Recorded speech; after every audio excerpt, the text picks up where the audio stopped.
real estate rock star, TikTok titan, Zumba Zowie Wowie. Please welcome Ashley IRL. Ashley, welcome. There she is. Hi, thanks for having me. Thank you for coming on, and thank you. You definitely got the note. It is all about summer comedies for sure. And you look summered up, ready to go.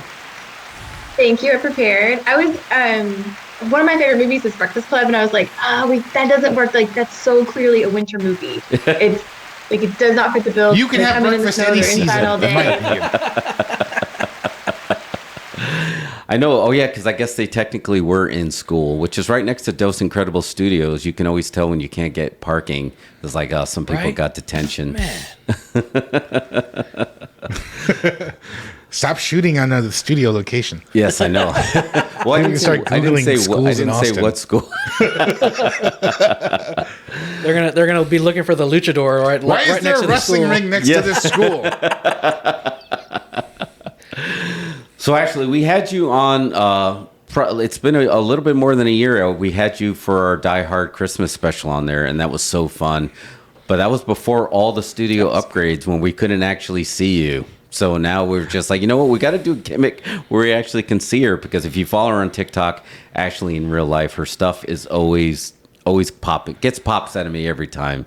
So it always works, because you are definitely like all over the place as far as like the topics that you cover, like you talk about in real life, but then you talk about like your job stuff. So it's always a good watch.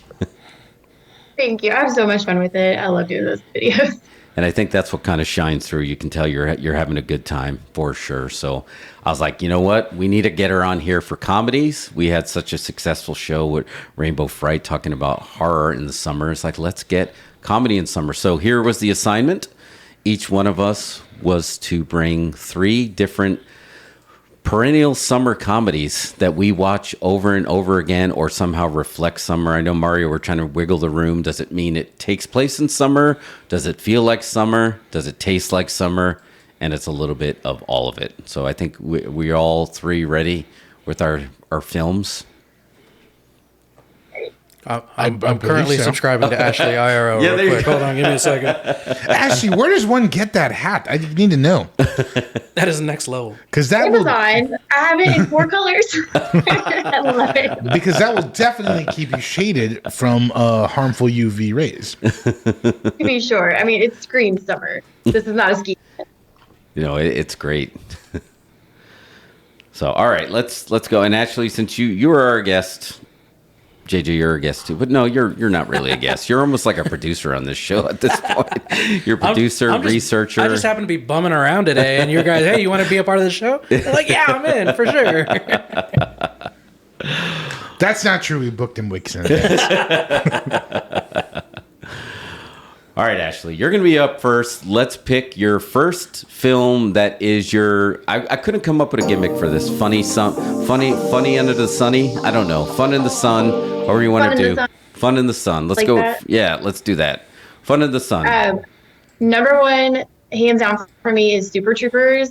I am in hysterics every single time I watch it. I can quote it. I can like do the whole movie verbatim in my head. I love Super Troopers. No buts, meow. That's the law. Not so funny meow, is it?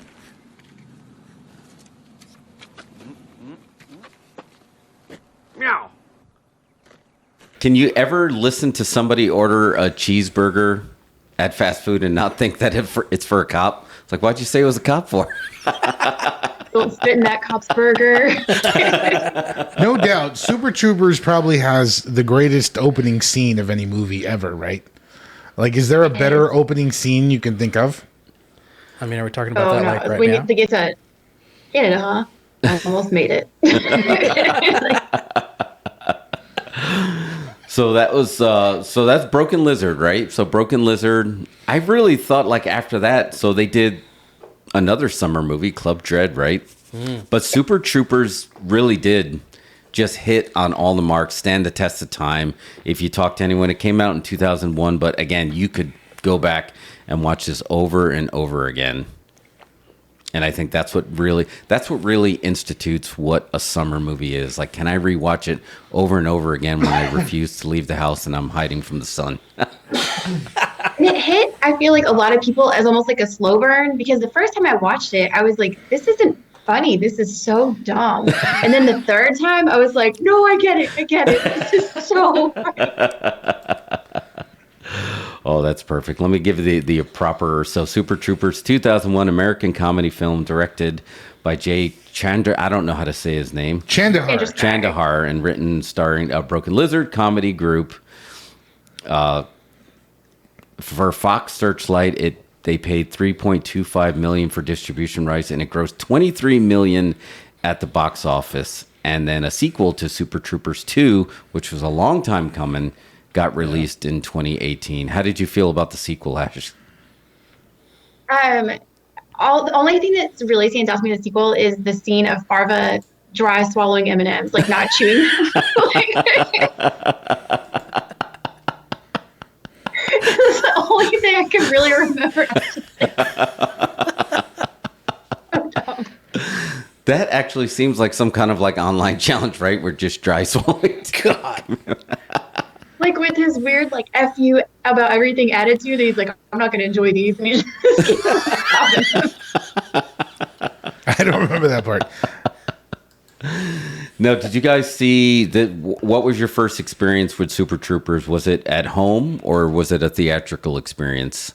Because for me, it was not. It was not in the theaters. It was a theatrical experience. I mean, it was a home experience. It was a Blockbuster rental. Yes. Yes. Oh, What man. year did Super Troopers come out, Jeff? 2001. Okay. So it's a Blockbuster rental. Were you hovering near the return box and say, "Is that Super Troopers?" Or were you able to get a copy? It was remember the long ones where like you get it Thursday and you can have it all the way till Sunday? Oh, I think yes. that's like the reason I fell in love because I watched it Thursday night and I was like, seems weird, but I had it till Sunday. So we'll go ahead and hit it Saturday night. And then by Sunday, I was like, amazing, keeping this. I didn't realize that you had the experience over one extended rental weekend. I thought maybe it was a couple. Or no, I was like, There's your next gonna get TikTok. my whole $5 out of this rental. This is happening to me. Damn right. Oh man, and it took place in Vermont. So that was Spurberry, Vermont. I think this was at the time. I don't remember if it was a little bit more past Fargo. Of like, I didn't feel like the Vermont accents were as known unless you lived in the Northeast until Super Troopers. I feel like it put the Vermont accent on the map. Am I wrong? No, I love it because like, I mean, I'm, we're all Texas, like you hear it, like anything north of the Mason-Dixon line, you're like, you nailed it. All sounds the same. So you get to Canada and then no sense. Oh, that's awesome. I was trying to look for the quick synopsis, and it's actually just kind of given the whole plot, but I feel like it's a tough movie to give like an elevator pitch to, like, because it's just like you need to experience it. It's like borderline sketch comedy with like a Yes. plot in there a little bit. That's exactly what it feels like. It feels like they just somehow tied together all these very similar sketches and turned it into a film. Is it a Police Academy vibe in Yes, this one? it really Could you do a double is. feature of Police Academy and Super Troopers? You 100% Actually- could. Do Police Academy 2 first. And Super Troopers. Mario, can we get a Super Troopers Police Academy super cut? The machete cut? Or Mario? We're gonna do that. We were gonna do the Police Academy machete cut. We haven't done it yet. Oh It's yeah, coming. that is on the docket. So I got a question for you guys. Have you ever been pulled over and wanted to say, "I can't pull over anymore"?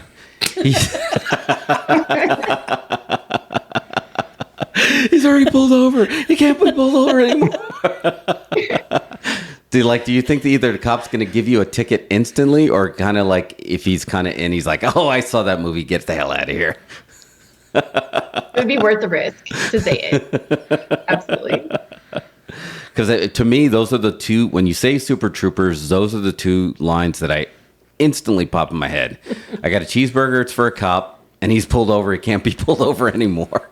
And I don't know if it was. Do you remember the trailers for that? Like the trailers were like, I feel like the first time we were exposed to quick 30-second trailers. Like, you didn't really know anything above it, except it felt like you said it could have been very much sketch comedy. Yeah. Now the question is, was this before or after Reno 911? That was definitely before. This was before. This was before, right? Yeah. All right. I try to, my kids are not old enough to watch Super Troopers yet, but I try to explain scenes to them. And like when I can't get through the meow scene without laughing so hard that they're like, okay, we can't wait to see this. I'm like, well, you can't yet. Like, you're not there because I don't want to answer what a mustache ride is, but we can talk about the meows. And shout out to Brian. Brian, there's one classical actor in that movie. Brian something. He's in Succession now.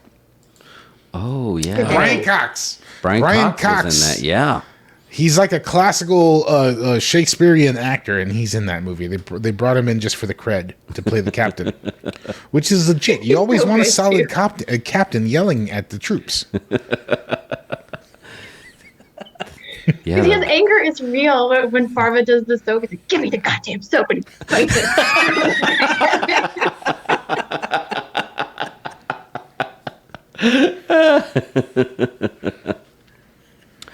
Oh, man, when I don't remember, and I don't know if I'm just having a brain hiccup here, it has Rob Lowe listed in here, too. Is Rob Lowe in Super Troopers? He is, isn't he? Yeah. Who does he play? Guy LaFranc. I don't know about that. Yeah, I don't remember that. remember that Just either. going through the IMDb stats, and I was like, I don't remember Rob. Like, there's so much I do remember, but I do remember Brian Cox in it, but I don't remember Rob Lowe. But he gets a Super Trooper credit. Jim Gaffigan is in it. He's the guy that gets pulled over, the meow guy. Oh yes, A very young version of him. You know, I saw Jim Gaffigan at the Austin airport last year, and he has like 5 kids. Yeah. Yeah. It's nuts. And I was just like, and I thought I heard, it's like, but it's not a gimmick because I saw him walking through like with his tribe. And I was like, holy smokes, that's Jim Gaffigan. And I wanted to do the little, I didn't know you really had babies. I thought it was a gimmick. do his gimmick. And I was like, oh, he might not find it's funny. Get the hell away from me. I'm trying to get on my plane. Trying to feed my children. That's right. I wonder how often he gets people come up to him going, "Hot Pocket." Yes. Oh, you know, it happens a lot. Yeah, there's a pretty, so it had Fred Savage has a credit in here. Will Sasso, Sean William Scott, the man with 3 first names. It's like a cast of thousands. So, good pick. Very good pick. Right out of the gate, Super Troopers is a summer movie. All right, JJ, you're up next. Oh man, I don't know what to start with. I'm gonna try to go by year, if that helps. If you want to go on that, I'm just. Oh, okay. We can go by year then. Yeah, Okay. I thought for me it'll be easier, but Okay, that's fine. Then the first movie I have, a fantastic movie. I'm not sure we can watch it today, but fantastic movie either way, is Meatballs. Mohawk has beaten us 12 years in a row. Sure, they're terrific athletes. They've got the best equipment that money can buy. Hell, every team they're sending over here has their own personal masseuse. Not masseur, masseuse.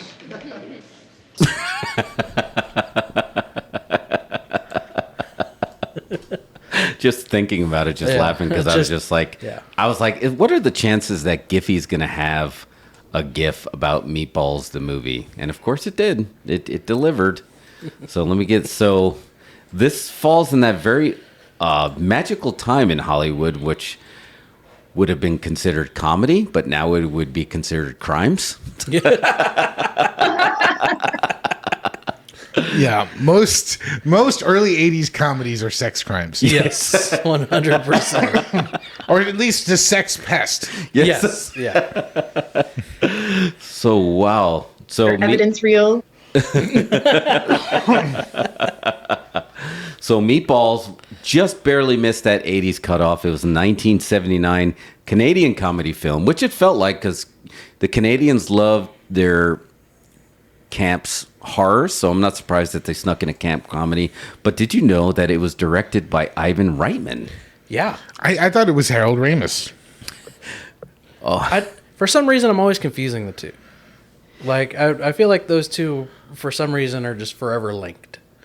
It does feel like they are in the same boat, right? Because it's noted Bill Murray's first film appearance in a starring role and the directing career of Reitman, who later directed comedy Stripes and Ghostbusters, both starring Bill Murray. JJ, aside from the sex crimes, what do you love about Meatballs? Sex crimes aside. Well, actually, we were talking about it earlier, Mara. Like you brought up, it's a great point. It's this very inspirational movie. Like, despite Bill Murray being, a sex pest, and then going on and like, I think he got typecast his entire career as a sex pest. But that's neither here nor there, I guess. But yeah, like he takes the depressed kid who doesn't want to be there, and like he really turns him around. Yeah, right there.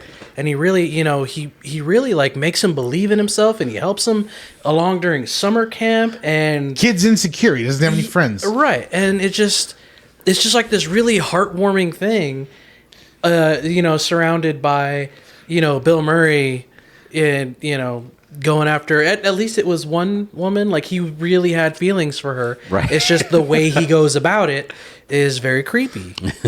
Jeff, you went to sex crimes camp, right? Yes. Yes, but not mandated by any law enforcement. So no,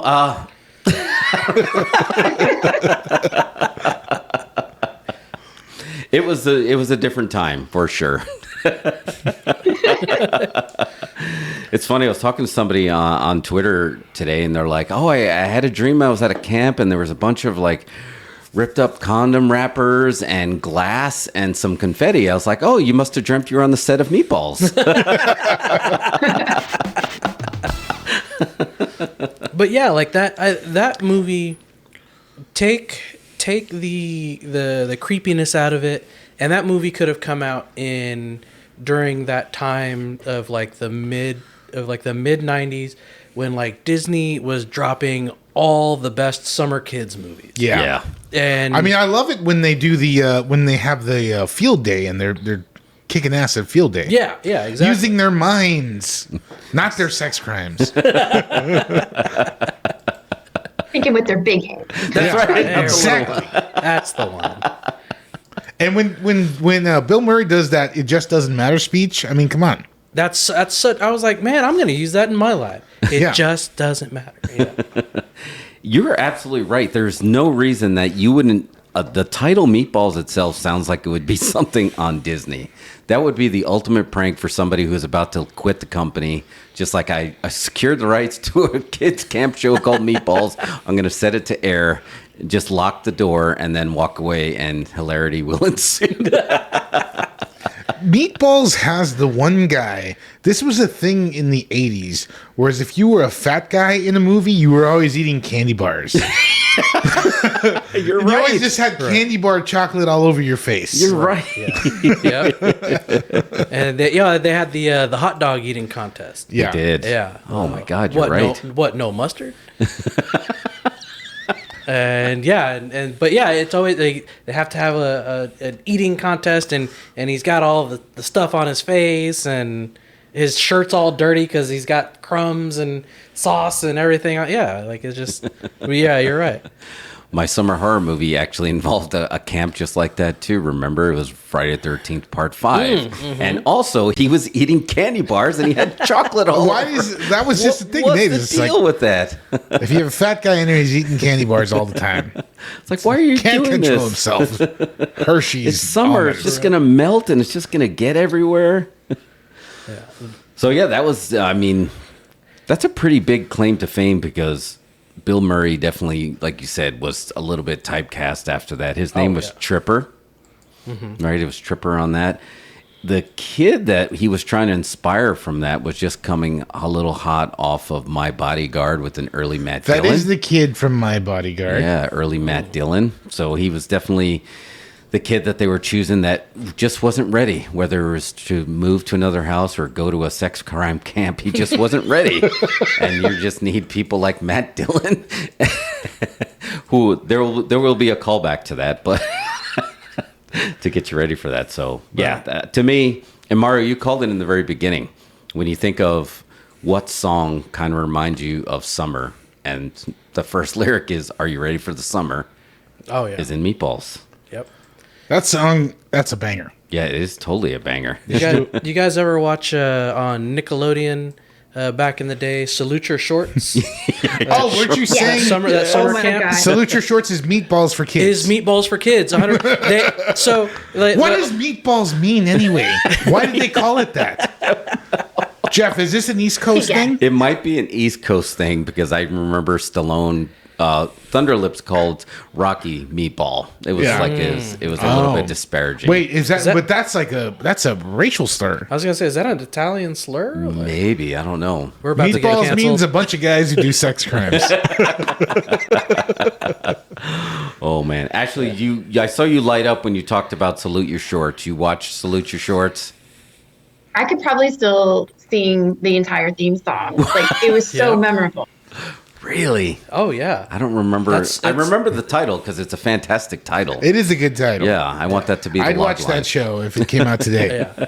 And even in like the title screen, like they have, so like in Meatballs, they have like somebody's pants or shorts get put up on the flagpole. That's right, they do. And the reason it's called Salute Your Shorts is like in the very first they do 2 minutes of the show, somebody's boxers get put up on the flagpole. The fat guy. The fat guy, yeah. And that Salute Your Shorts had the fat kid too that he was always eating. And, like, there was always like a way though for the fat kid to like be the hero. That's true. Right? Yes. Like His the eating contest would come out, or it would be tug of war, or like a catapult thing had to happen, and he was there. Yeah. There was always like a I'm win. going to eat my way to the finals.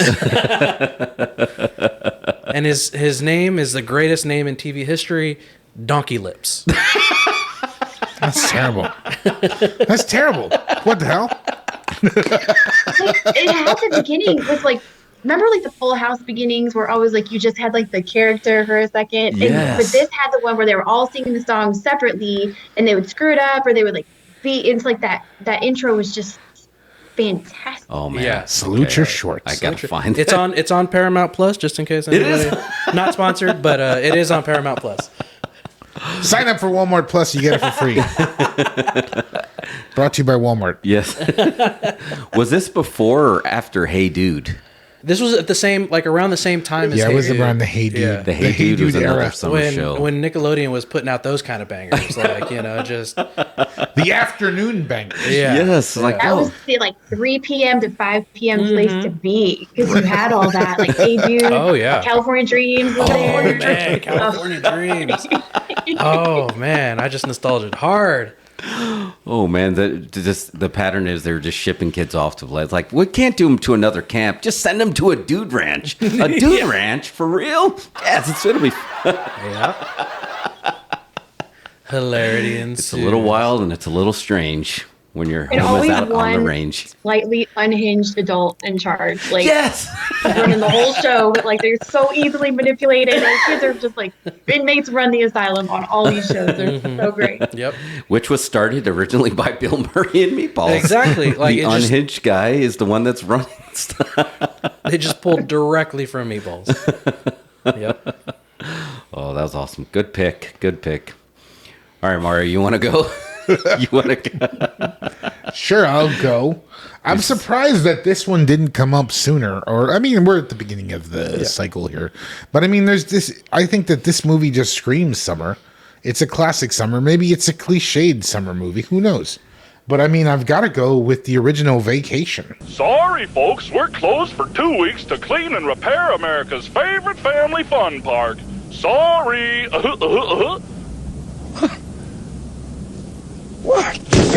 Oh, yeah. Ooh. Of course. Vacation.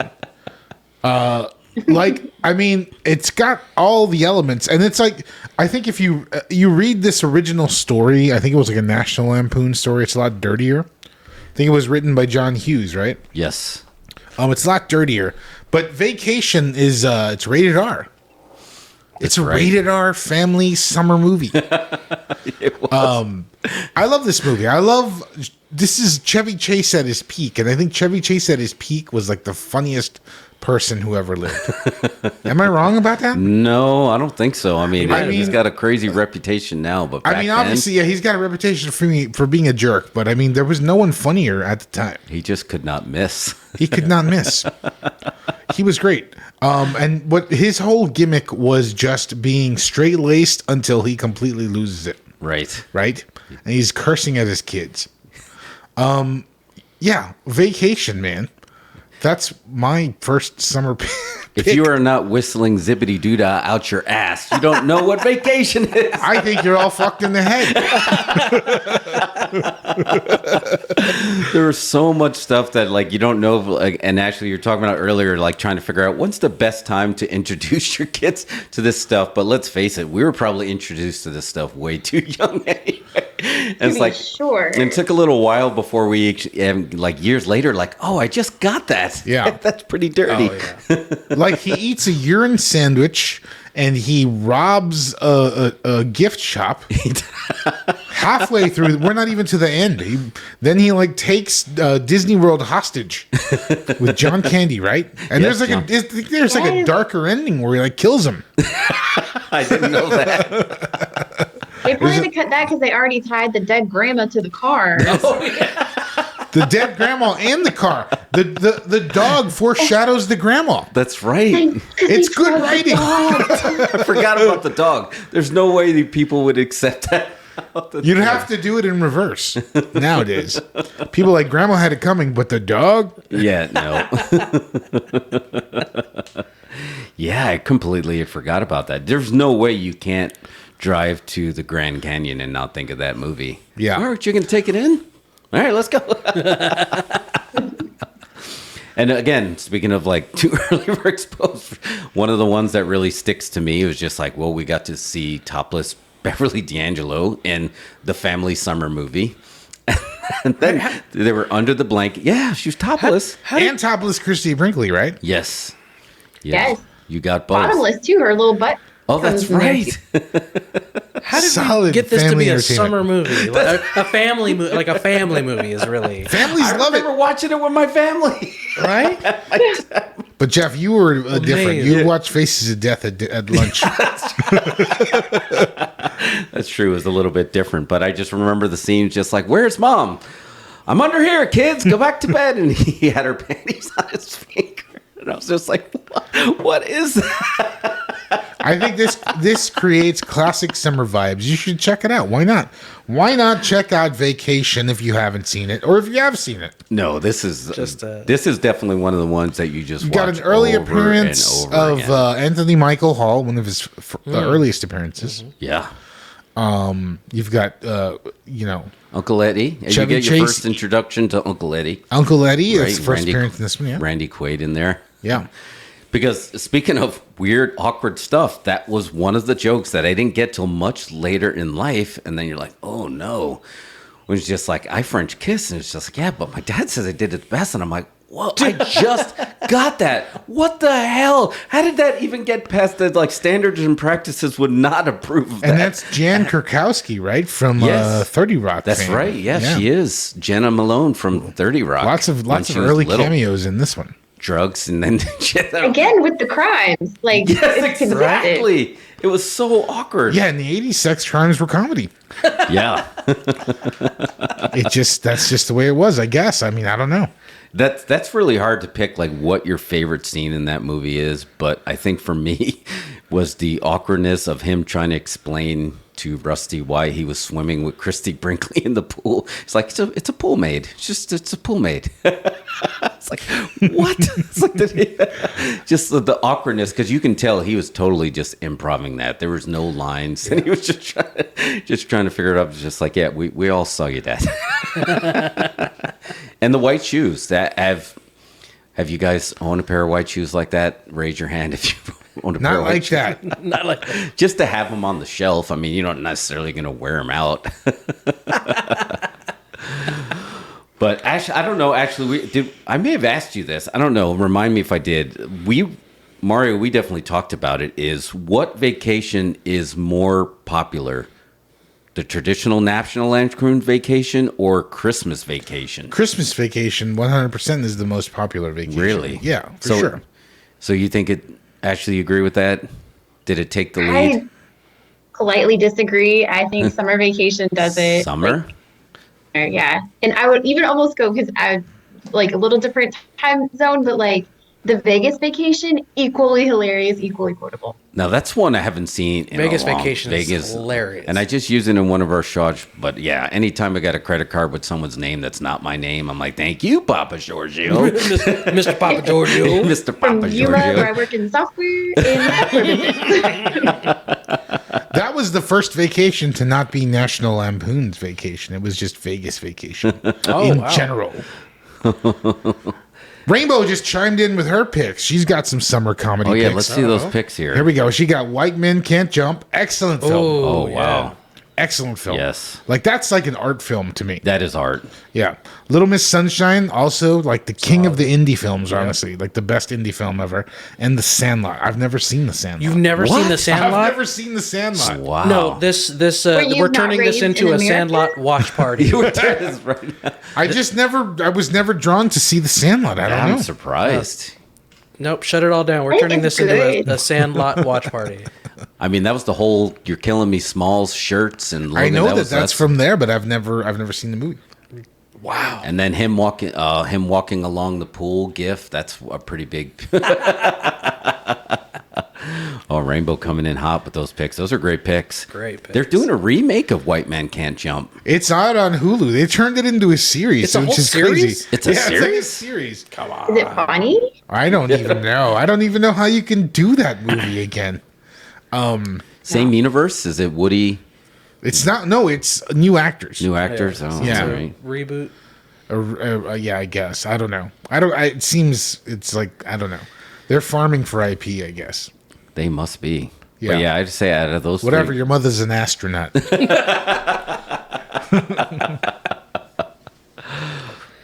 oh man, good stuff. Man, we've hit already so many iconic films, and that's just round one. That was round one. Yeah, I'm gonna give you my round one.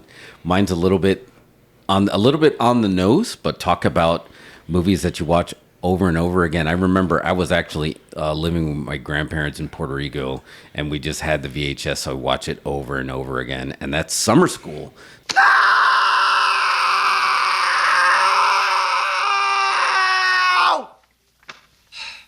Tension breaker had to be done. 1987 with Mark Harmon.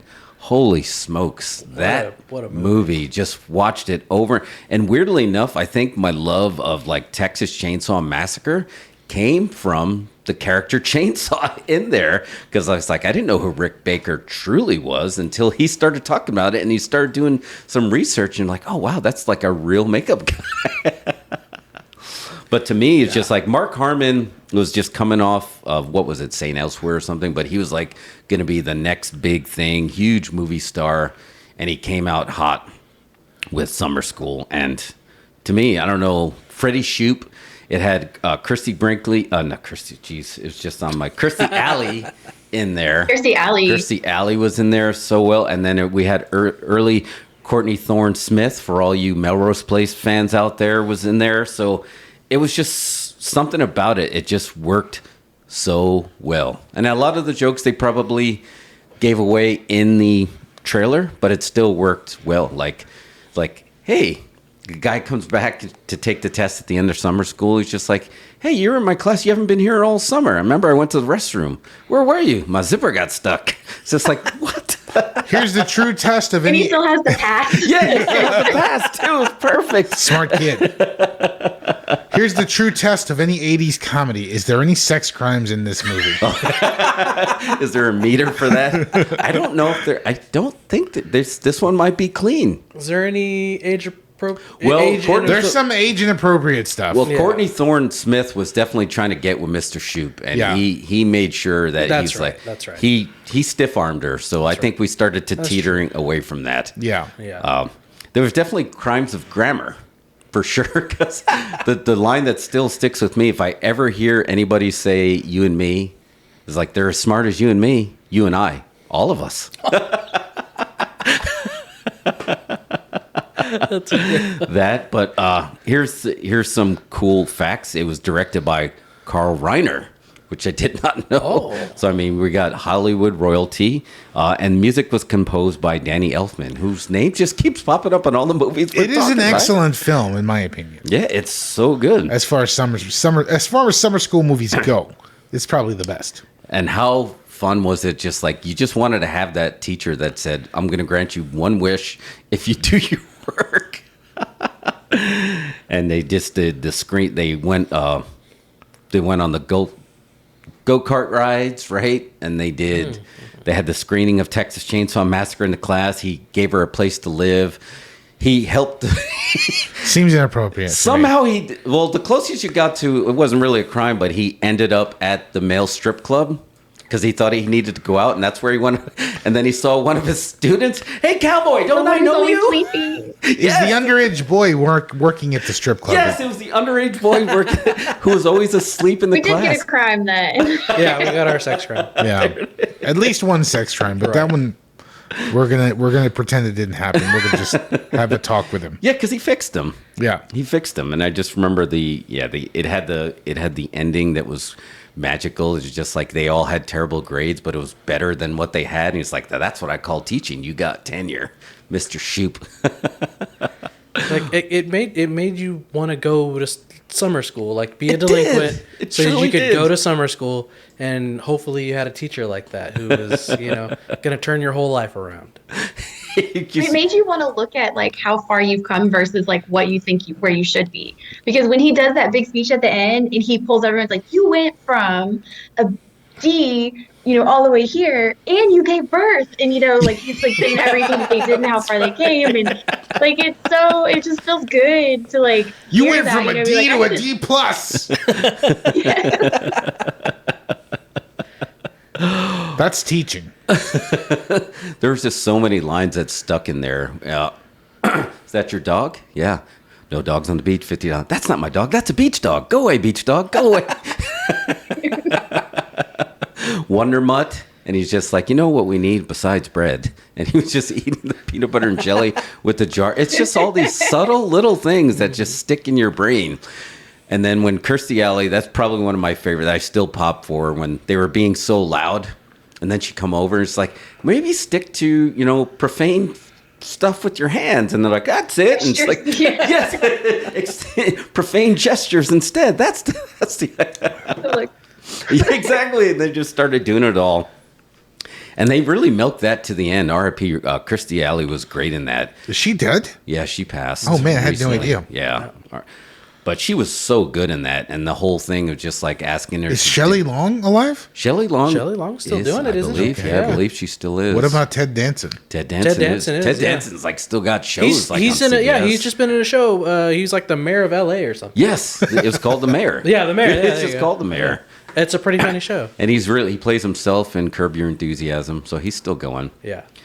Ted's got it. He still got it for sure. Mark Harmon is still working. He's on NCIS. Yeah, right. He's an investigator or something. But yeah, this comedy to me, like this is one. Actually, you're talking about like when can you get your kids? Maybe this is like a gateway that you call it. Let's start with summer school. 1987, which is a risky time for comedies, apparently. But summer school. I feel like if you want to introduce your kids to like horror movies, like with the gore, summer school's your gateway because they do all that. That is an excellent gore scene. Yeah, I wonder if KMB did those effects. Yeah, they might have. That was really good with the rabbits eating the face. That's what you want. We're psychopaths. And the foreign exchange student was like, "It's a lie." But then in the after, when everyone's chilling, it stayed with me so much with the pencil in the eyeball, and then he pulls it off and takes a bite out of it, and I was like, Oh my god. It's the subtle little things like that in the comedy, the background stuff when you think no one's watching, and as kids, oh, we're watching again and again and again. Yep. All right, that was awesome. All right, so let's just recap round one. So, Ashley, you had Super Troopers. JJ had Meatballs. Mario, you had National Lampoon's Vacation, and then I had Summer School. Nice.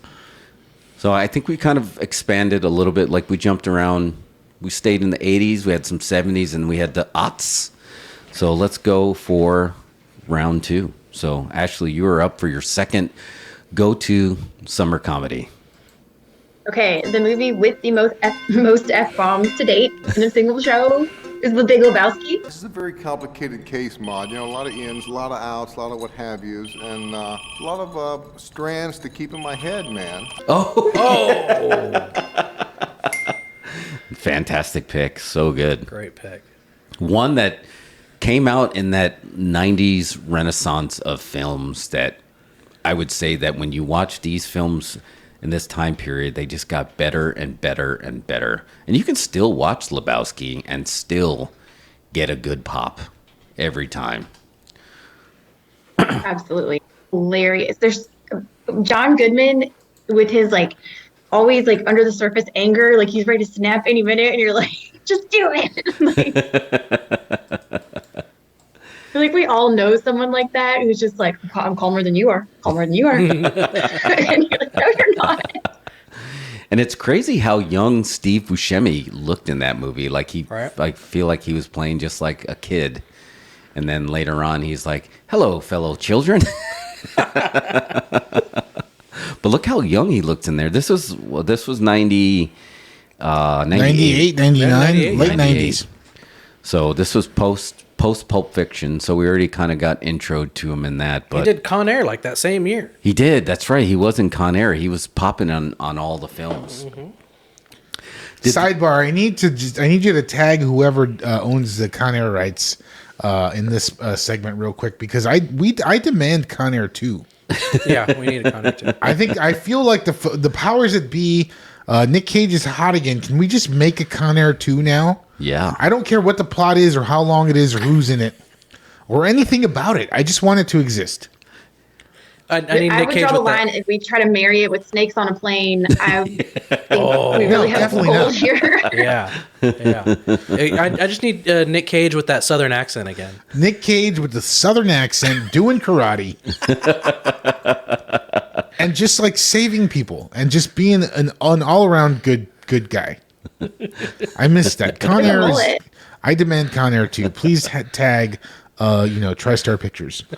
I mean, we had another summer legend. John Cusack was in that as well. You had Malkovich, Steve Buscemi, friend of the show. We're going to call him a friend of the show because he liked our stuff. Danny Trejo is now a new friend of the show. He loves our stuff. Whether He's a he great friend. knows it or not. And Ving Rhames. I mean, what a cast. That's a powerhouse Stacked cast. Yep. I have a hot take about Big Lebowski. Here's the thing. I think this came right after Fargo, which was like the big Coen Brothers hit, right? This is the best picture. And I think Big Lebowski is on par with Fargo. I think it suffers from one thing. I think the voiceover narration is what tanked this movie. It's a cult classic, and people love it, but it didn't do well initially. I think that initial voiceover narration put people off. You're talking, because this found its audience after the fact. Yeah. It didn't find it in theaters. So you're saying because of that. I just thought that it was a bit I think it's a great movie. I just think the voiceover narration at the beginning, in the middle, and the end didn't land. It felt out of place to me. But aside from that, I feel like it was like they wanted to do something artsy with it, to be like, this isn't just a bunch of F words strung together. Like, we're very intelligent comedy here. Exactly. And so that voiceover kind of like leveled it up. But I agree, it was like, it doesn't fit, but it's there. Yeah, it's not necessarily needed. Yeah, and imagine a version of Big Lebowski, another cut where it just instead of all that narration at the beginning, it's just the tumbleweed, and then we land at dude in the supermarket buying cream, and that's it. And we have we don't need an explainer. Just let the movie play out the way it feels, like a studio note. It's just like, We don't get what the audience is not going to know what's happening in the first minute of the movie you're if right. you don't explain it to them. But like, I just thought that just threw the vibe of the movie off. I think had they not done that, it would have been Best Picture of the Year that year. Honestly, I do. Didn't they do that with Blade Runner? And there's There's a multiple voiceover, voiceover Blade and Runner then, cuts. Yeah, and then there's a cut without it, and but now you divide the fan base somehow. With you either get it with it or without it, and people no, I need the voiceover, or no, the voiceover just completely kills the movie. It's been there for so long now. It's kind of tattooed in people's brains, so it's tougher. But I do agree with you, Mario. Like, if you would have just did it, if those studio notes would have just, maybe the producer should have been like, doesn't matter to me, doesn't matter to the Jesus. I don't need your notes. You don't with the Jesus. I feel like you know everything you need to know about the dude in the first grocery store scene when he pays for his creamer with a check. Yeah. And it's like That's 107. Like, the energy has been set. We understand who this person is. Yeah, we just didn't need that explainer. For me, Anthony agrees. He knows. He's a lawyer. Anthony knows. Anthony gets it. for me, The Big Lebowski was one of those like Super Troopers was for you, Ashley. Like it was, you saw it and then you're like, what's this? And then on repeated viewings, it's like, oh, I get it. No, this is hilarious. And this is a really good movie. Yeah, it definitely, that first, you got to get the first one out of the way, before you can really start to absorb, absorb its greatness. Yep. Because I didn't discover. Go ahead, Ash. Like, watching this, it came out when I was in high school, and my parents thought it was hilarious. Me and my brother and sister did as well, and we love to sit around and quote movies. But you can't quote this with your dad. Like, just can't. So we'd be laughing, and then we'd try to say the edited version, and then God blessed us with the TBS edit where they didn't even try to make the fake swear words. They just changed it completely, and it was so great. When he's smashing the car and he's like, this is what happens when you find a stranger in the Alps. I forgot about that. That's one of the best edits ever. I've never seen that. I gotta see it. We're not even going to try here. We're just making something up. Just insert words. Like the precursor to bad lip reading. And Yes. They just went They didn't off even the rails realize with it. that they It were was creating great. bad lip reading. That's up there with Monday to Friday Plane from Snakes on a Plane. Sick and tired. Say it. You got to say the quote now. Sick and tired of these, was it mother loving snakes on this Monday to Friday plane? Like, what does that even mean? Oh man! And somebody went to school for that job. They're like, just put words in that start with the same letter. Right. Just okay. So I don't know if you guys know this. It's not a hot take. It kind of snuck in the radar. I remember hearing about it and didn't go back to it. There was a quasi cousin sequel to The Big Lebowski called The Jesus Rolls I did see that in 2020. It came out during the lockdown. Yeah, It's called a American 2020 American crime comedy film, and it was written by John Turturro. it's neither of those things. It's not a crime or a comedy. Is it a crime? It's nor a film. It's just a bunch of nonsense. The poster looks great. I don't know how that even got released. I guess because it was lockdown. Yeah, it was 2020, man. I don't recommend. It said, it was filmed in 2016, premiered in Rome at the Rome Film Festival 2019, released in 2020. It was a box office bomb and received generally negative reviews from critics. But the poster is great. It's got the Jesus's ball with the hairnet on it. And I was, yeah, exactly. Right, that's it. That's got to be up there as like, if you have like a top 20 gifts, that's got to be one of the first gifts I remember seeing is the ball polish. Oh, maybe we can get those clippers as finally as a sponsor because we said ball polish. There you go. Yeah, Manscaped. Manscaped. Yeah, Manscaped. Call up the Dosing Crowd. Manscaped. This short is brought to you by Manscaped. We'll sell your ball shavers on our show. Just send us some. Oh man, that's disappointing because Big Lebowski again just got better and better with age. Yes. The Dude.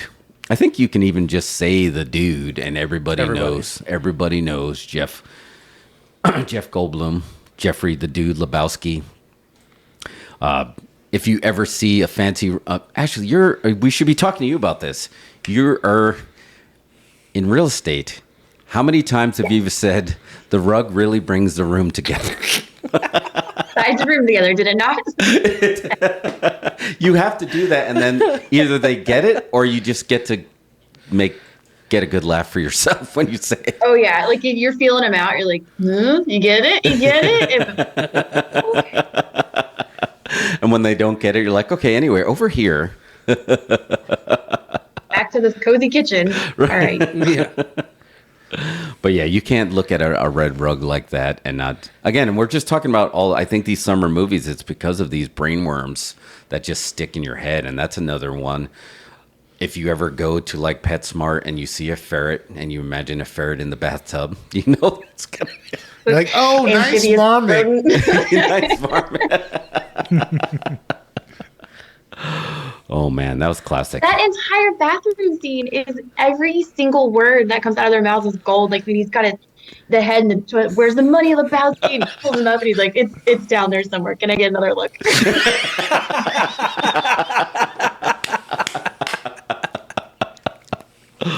Oh man, so good. Yes. So did you feel like when you're watching this, it's just like it was on repeat viewing in your house over the summer, and that's why you kind of feel, yeah, totally. Because you could turn on HBO at any time and like you had a 50-50 shot of watching The Big Lebowski. Yes. And then you just leave it on for the next person that came in through the living room, and we all loved it. That's why cable is great still. Yeah. Because you can turn on a movie halfway and just watch it from there. Then the first half plays like 6 hours later. Unchangeable, if that's a word, unchangeable. Like if you stumble upon this, you're not changing it. You're not like, Oh, yeah. I already saw this. You're like, shit, I had to leave, but I'm literally going to sit here and watch this movie again. I don't care where I got to go. The amount of times I've stayed up till 4 a.m. because a movie came on that I'm like, oh, I gotta watch this. Son of a bitch. Yeah. I think I originally saw this movie only in chunks because I know my parents told me it was funny and I would catch half of it and then I would catch another chunk here and there and I'd always be in and out of my house. And I don't ever remember sitting down to watch it from start to finish until I was showing it to someone else. Like I knew I'd seen it all, but I saw it in like a Pulp Fiction version where like the order and that didn't always make sense. But even the standalone scenes were so funny. It was like, this is so great. And I feel it's a perfect movie that you could do that with and piece it together and be totally fine. Oh, man. Good pick. Big Lebowski. Awesome. All right, JJ, you're up. All right. Round two. That's hard to follow up The Big Lebowski. That is tough. I'm going to try. So I'm cheating a little bit here. So I know these are summer movies and we're in our summer garb here. So I'm cheating a little bit. This movie was released in the summer, so I'm going off of that. But this movie That counts. It counts. This might be my favorite comedy of all time, and that is Spaceballs. Spaceballs the t-shirt. Spaceballs the coloring book. Spaceballs the lunchbox. Spaceballs the breakfast cereal. Spaceballs the flamethrower. The kids love this one. Last but not least, Spaceballs the doll. Me. May the Schwartz be with you. Oh, yeah. Oh my gosh. Spaceballs is absolute. I quote it constantly, and I can't watch a Star Wars movie without thinking, I see you have the ring, and I see your Schwartz is as big as mine. That's right. That is phenomenal. Yeah, and that screams Summer of 87. I don't even need to go to the Google machine for it. I know Summer of 87. I can see it on the mall marquee right there with Lost Boys, Spaceballs. That's a stacked, summer. Is there right any there. sex crimes in Spaceballs? No, because we had the Virgin alert Yes, the Virgin Alert. from Dot Matrix. She had the Virgin alert. That's right. That's right. Which is unusual for Mel Brooks to have stuff that's not considered family friendly. But Spaceballs, I feel like he started to make the leap to like stuff that everybody, because that's got to be his biggest hit, right? Spaceballs. I imagine, yeah. Spaceballs has to be his biggest. I don't think it's his biggest hit. It's got to. I mean, I think his biggest hit is like Blazing Saddles. Really? Spaceballs is one of his '80s sort of follow-ups, but man, it could be. I don't know. Pull up IMDb. Yeah, I'll check it out. Yeah. Look up Mel Brooks' box office. So it came off like it was going to be really dirty because I remember seeing the trailer, and then they just said space, and he's like, "Not just space. Where are the balls?" And that was the trailer, and I was like, "Oh yeah, I got to go see this movie." Yeah, and John Candy as Bartholomew. Bartholomew. Short for Bartholomew. He's a Mog. He's his own best friend. And this is our second movie we picked for a summer classic that also had Melrose Place alum, because Daphne Zuniga was in this. As I want to, was it Princess Vespa or is that Hardware Wars? That's Princess Vespa in this one. Oh, yeah. It is in that. Yeah. So yeah, she was also from Melrose Place, but yeah, she was in it. You had America's President from Independence Day, Bill Pullman, in there as well. Joan Rivers, was the voice. Dot Matrix. Dot Matrix. Yep. And then Rick Moranis. So good. I actually even got to use the term ludicrous speed the other day. Ludicrous speed. I was just like, how fast are you? Just like, can you go any faster? Like ludicrous speed? They've gone plaid. They've gone plaid. He's gone to plaid. My poor wife can't say, and she enjoys it too because she does it too, but she can't say the word yogurt without me going, I hate yogurt.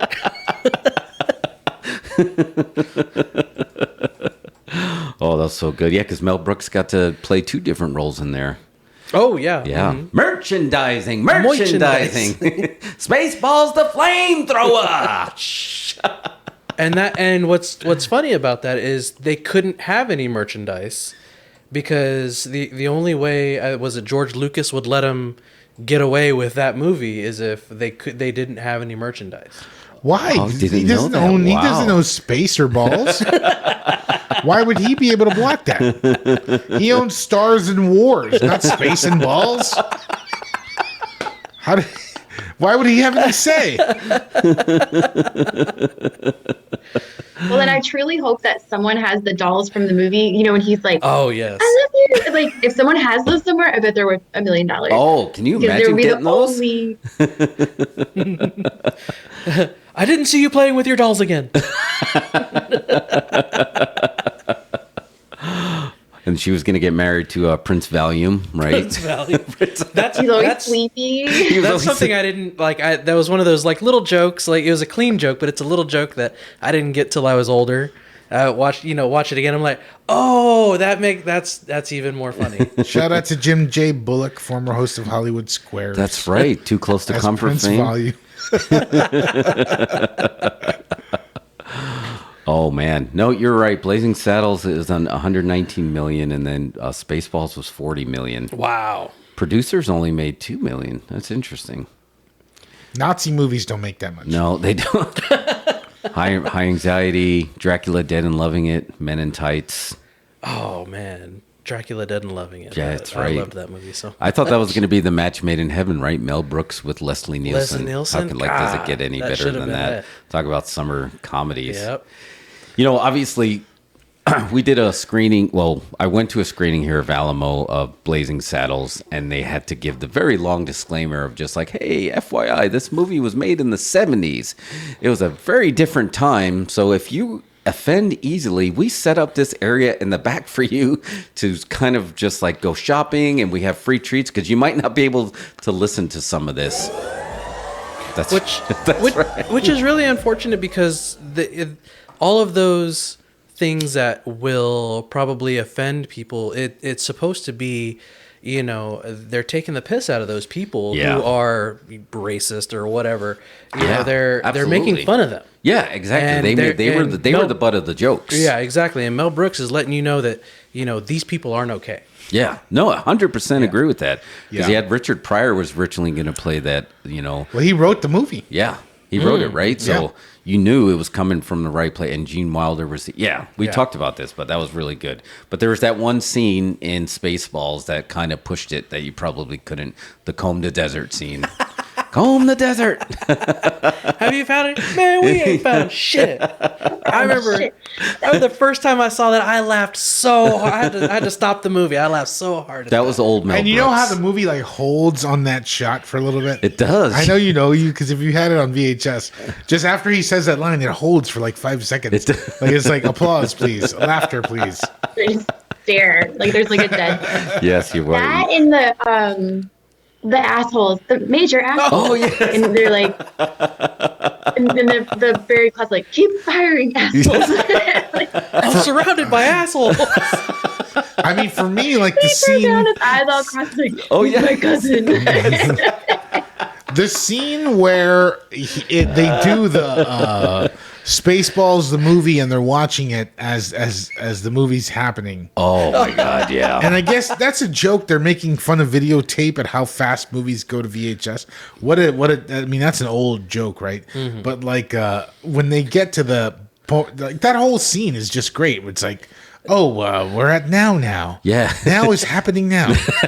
And they're watching. When be now. Yeah. When will then be now? Soon. What happened to then? You just missed it. Yeah, shout out to Rick Moranis in that too. Lord Helmet, man, he was great in that. Dark Helmet. Dark Helmet. So funny. And you never see him be a villain, No. right? Like Honey, I Shrunk the Kids, like You're all these. right. He's like a genuinely nice guy. Like he quit comedy to take care of his kids when his wife got sick. Yeah. Right. You know, like he's just a good human, and this is his only villain role, and he just nails it. Oh, because yeah. he's still so like insecure and sweet in it that you're just like, oh. You're absolutely right, and it became iconic. Like when you think of that, you think of him for sure. Yeah. Oh, yeah. With his tie with the Darth, like he's like part of the Darth Vader thing, just like the necktie. Oh man. And then you had that was there was I don't think there was any kind of crimes in there at all. I mean, the risque stuff is when they were trying to get the air out and they were suck. Mega Man's gone from suck to blow. We had the Doublemint twins in there. It's not a crime. It looks pretty consensual. Oh, that's right. So, It was you know, they That's right. on the screen, they're like, And he was totally doing whippets with those Perriers.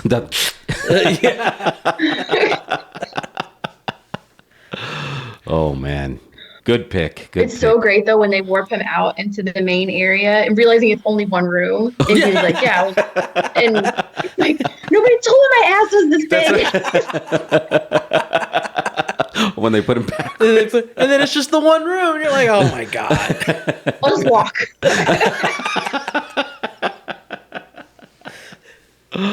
Oh man, Spaceballs, classic, 1987. Classic summer fun. It was, Yes. and there's a rumor when the Star Wars sequels came out, they were going to do a Spaceballs one, and they talked about it.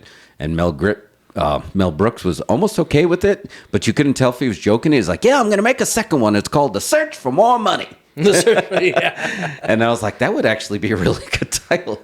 But then, nothing ever happened. Nothing ever came. They from it. released like a couple little cartoons that were kind of like a sequel. Oh, I think I vaguely remember that. I never got to see him, but yeah, I do remember that he did do a little something afterwards. Okay. And this was maybe 10 years back or whatever it was, but yeah.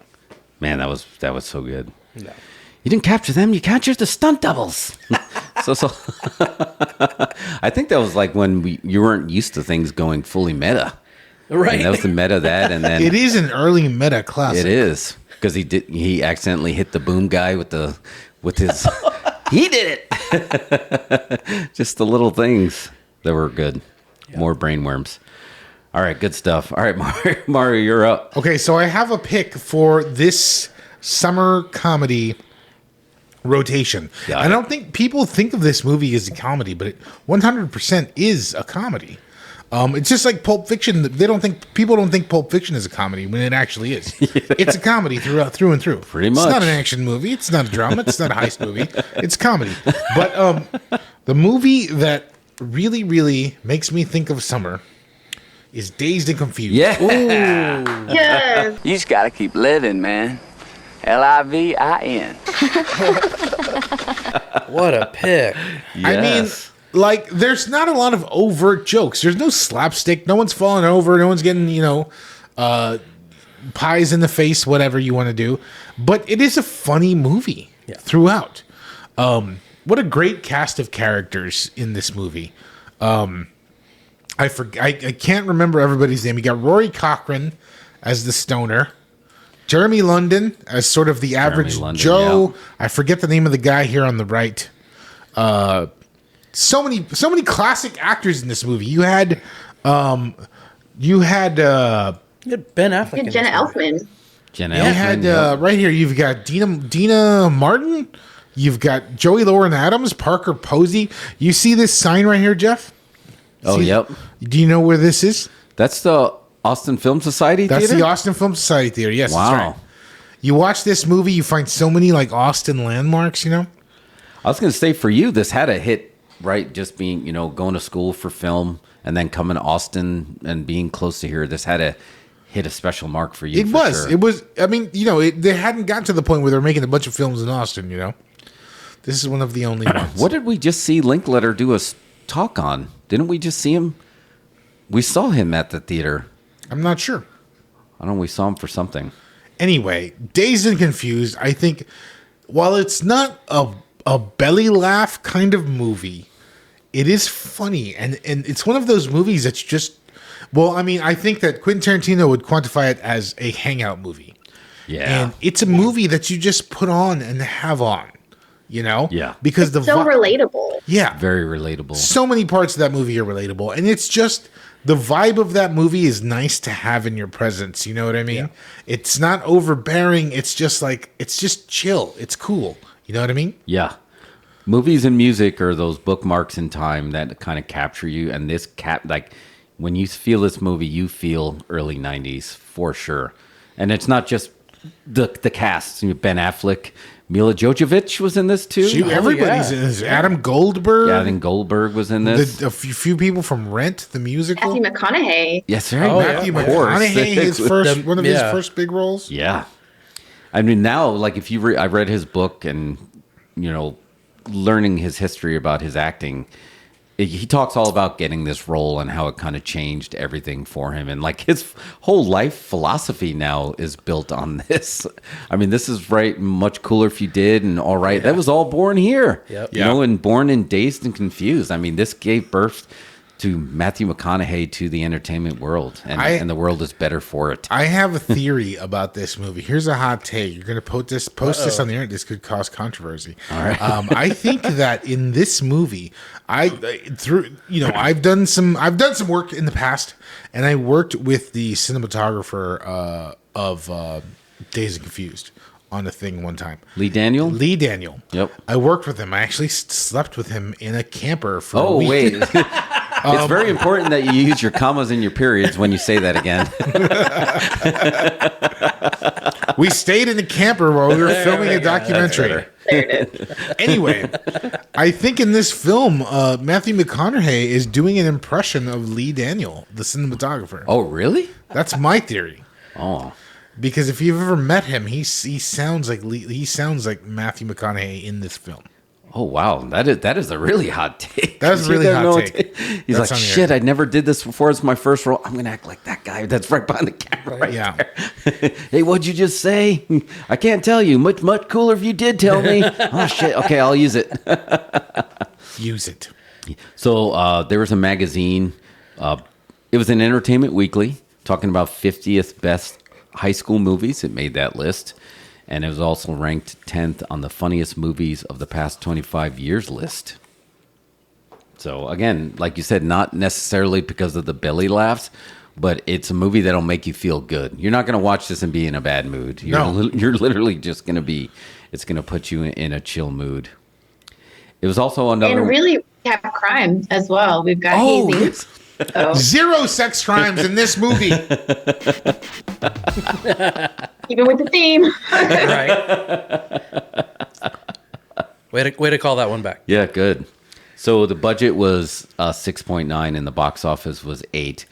And that's just not a fair testament of how... It's really grown like its own Yeah. cult following for sure. It really did. I mean, if you haven't been to town, you go to Top Notch Burgers, yeah. and they do honors to it. And they're actually building one up north in Hutto. For all you Austinites, if you're right. familiar with, there's going to be a Top Notch. There is a Top Notch. I have a friend who lives out there. She says she's been up there. So. Yes, so I thought that would be something that it never would branch out. Because again, when we first moved to Austin, we talked about Gueros after seeing, Death Proof and Grindhouse. Last billboard before Gueros. But Top Notch is definitely a stop that if you come to Austin and if you want to show your friends. Come get you a burger. Yeah, and the burgers are good. They really did good. And there was some music. There was something about the music in this film as well that really did well at capturing the time. Because it's weird, as a movie that takes place in 1976, but it reminds you of 1993. But that's a good. Over, and I was going to say, wasn't Renee Zellweger in that? She was in that. She was also. Yeah. Both of them were.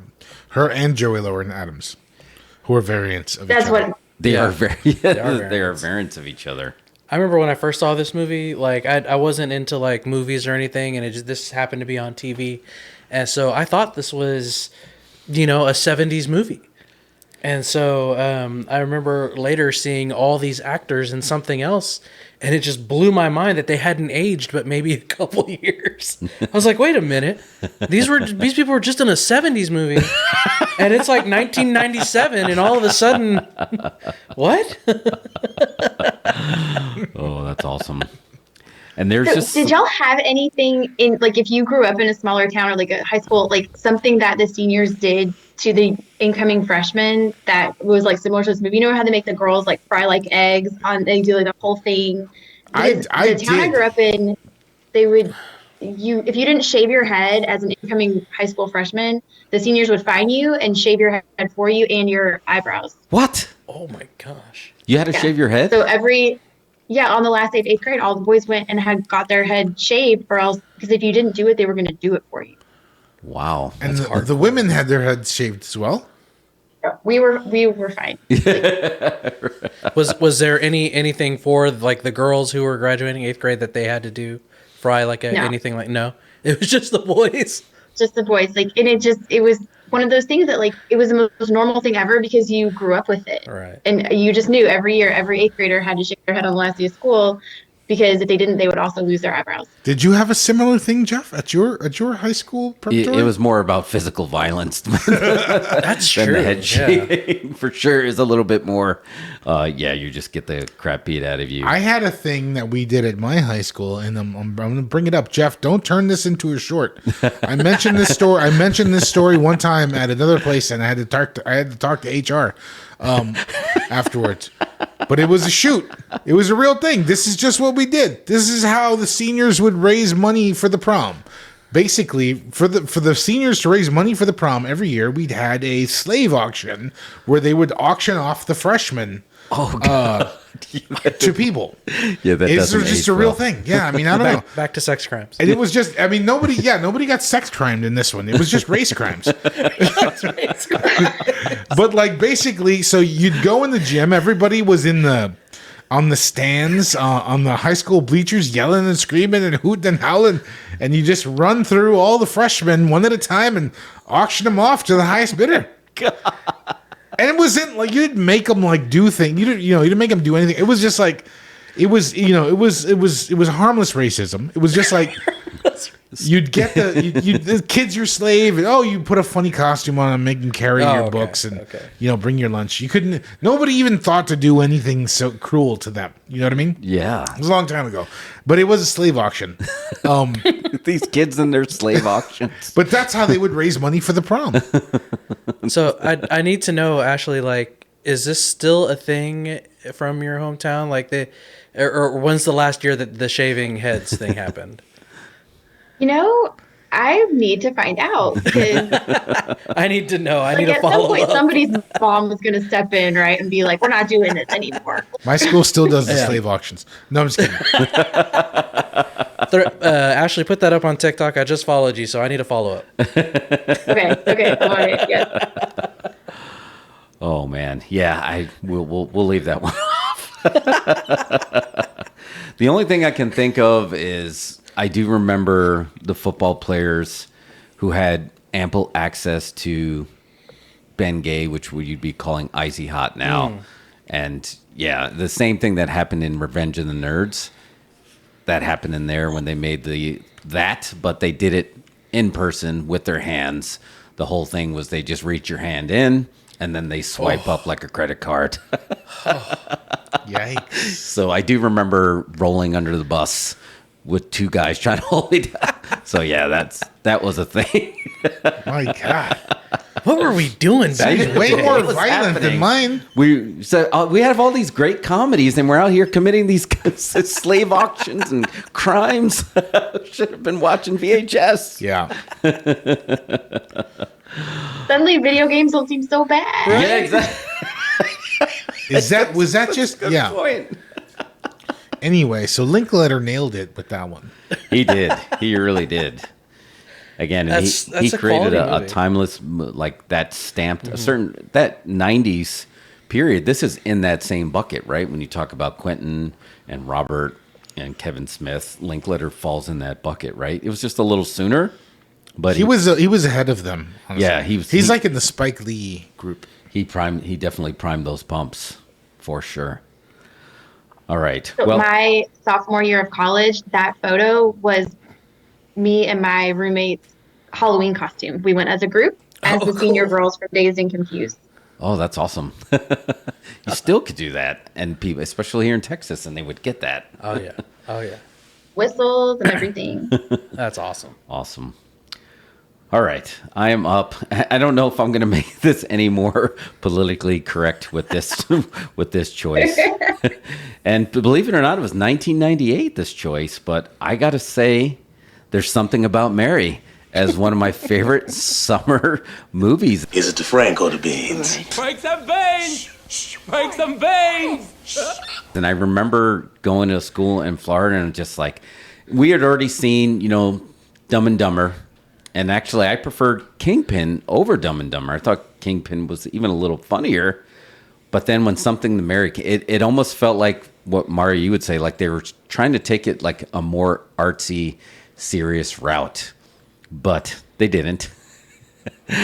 It was great. But you watch all this stuff now, like almost all of Matt Dillon's lines, I don't think you can even say them. And if you say them, you're like, they just don't, like people are like, oh no, you can't do it. But man, he was so good. He was just so earnest in that. And ironically, he was born as an 80s star, right? And then he goes into the 90s. But just think, even that picture with Cameron Diaz there. Describe what's happening in this photo, Jeff. Exactly. That's what I'm saying. You got you would do that. Just like, so like if you had to explain to your, actually you're talking about how you can't quote Lebowski with your dad. Like, so imagine explaining to your mom, why is her hair standing up like that? And you got to tell your mom that. It's just like, well, you see, he had the baby batter on his brain. So what he did was he got the Sunday lingerie section out of the newspaper. You have to do it old school. Oh, man. But it did give birth, again, some of the Matt Dillon stuff was hilarious, but you couldn't do it anymore. But it did give birth to something very funny that you can still say and get away with. You can be in any room and you can yell Franks and Beans, and they're going to just know exactly what you're talking Franks and Beans. Franks and Beans. Yeah. Franks and Beans. Franks and Beans. But yeah, the crimes here was obviously, or what was his name? Like Hurley. Matt Dillon's. He was spying on her. He was listening to all her stuff. He thought she wanted big teeth, so he got those caps made. Oh man, but like him just talking to Ben Stiller, and just like when he realized that Mary was gorgeous and he was going to try to steal her, the way he was trying to deter her, just like, no, she's doing good. She looks really healthy. Deuce 50, doing good. Like all the kids she has, like he's saying everything he can to like scare her away. But Pat Healy, I just like, because Matt Dillon had been gone for a little while. Like I feel like he wasn't in a bunch of stuff. Right. And then all of a sudden he shows up in this role. But the Farley brothers were a little bit on fire right there between, coming off Dumb and Dumber. And then Kingpin wasn't it, but then Something About Mary. They kind of helped launch Jim Carrey, so to speak. Like we knew about him, right? For sure. But I mean, everybody to this day still knows like Dumb and Dumber. But I don't know. What were your guys' feelings on There's Something About Mary? Was it just me? No, it's a comedy I wanted classic. to be her. Like, I wanted to be Mary. I was like, she's independent, she's smart, she's pretty. Like, she was like such a strong female lead where, usually they get girly, they get whatever, they get weak. And I'm like, oh, she's so dope. Like, that's be. No, you're absolutely right. Yeah, she was cracking beers and she was talking about how she just wanted somebody real. And I like how she was presenting that. I want somebody real while she was being real, Yeah, and she doesn't put up with like anybody's shit. It's not like, well, making excuses. No, like she's like, no, you did me wrong, and so bye. I'm gonna go do my own thing because like you said, I'm like this independent, strong person. Yeah. I love the scene where she's with her girlfriends and she's saying like, I want a guy who can like play a round of golf and then take me and Warren to a baseball game. And then Sarah Silverman is like the bit part of that friend. And she's like, right. Fatty who likes beer and golf. Where are you going to find such a gentleman? I forgot Sarah. Yeah, that was Sarah Silverman who dropped in that. the movie for a minute. She kills it. Oh, that was so good too. And the dog was harmed, but the dog lived. Flings the dog out the window. The dog survived thanks to the electric shock from the lamp. A little bit of trivia. Directors of this film went on to win an Oscar for The Green Book. Oh, that's right. They did do The Green Book. That's awesome. First Oscar related movie. The amount of twists for a comedy for this movie was like incredible, right? Because we have Tucker who like doesn't need the crutches after all. He's the pizza guy. Yes. And then because all the way to the end with Woogie, he's like, Mike Woganowski, did you not put it together? And he's the boyfriend from so long ago. And he's got all the Chris Elliott the hives or whatever he has. It was just huge swerves in this movie. Yeah. And I think that reason the swerves were so huge because they let you get into comfort. Because Mary is a great character. Mary's like a really good. Everybody else in the movie is whatever. Mary is the central character of the whole film, and she's great. It's hard not to just fall in love with her. But shout out to Harlan Williams, who gives a cameo as a hitchhiker. Yes. Who comes up with the minutes for 7-minute abs? 7-minute abs. What about a little squirrel 6 sitting on a branch? 6, 7. No, 6 minutes. No, that goes against everything. Step into my office. Why? Because you're fired.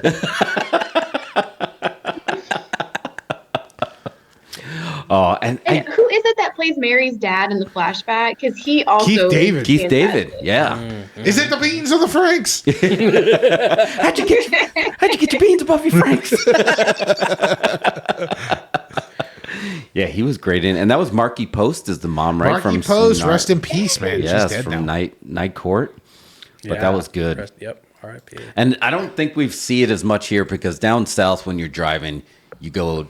Buc-ee's is your rest stop. But up north, those rest stops that look like the Jersey rest stops. And when I'd never even heard that, and I stopped at these rest stops so much growing up with your family on these trips, you're like, this is what really happens at rest stops. They're like, we're just peeing. Yeah, I'm just peeing too. Yeah, we're all just peeing. I was like, what the hell is this? I never even heard. So I never even went back and looked. I was so disturbed. Like, is that like an urban legend or is that a real thing? Because they're pretty eerie. They literally, now you get convenience stores and you get stuff like Buc-ee's. But back then it was literally like a brick building with 2 restrooms and some sketchy looking water fountains. And that was your rest stop.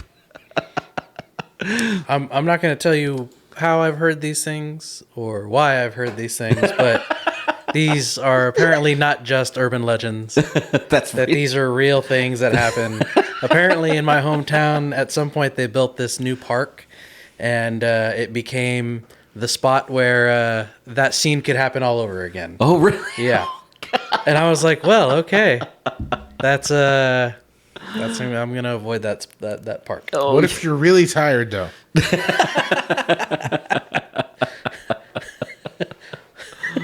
Luckily, there's a Walmart down the street from that park. I'll go park in the Walmart. just sleep there.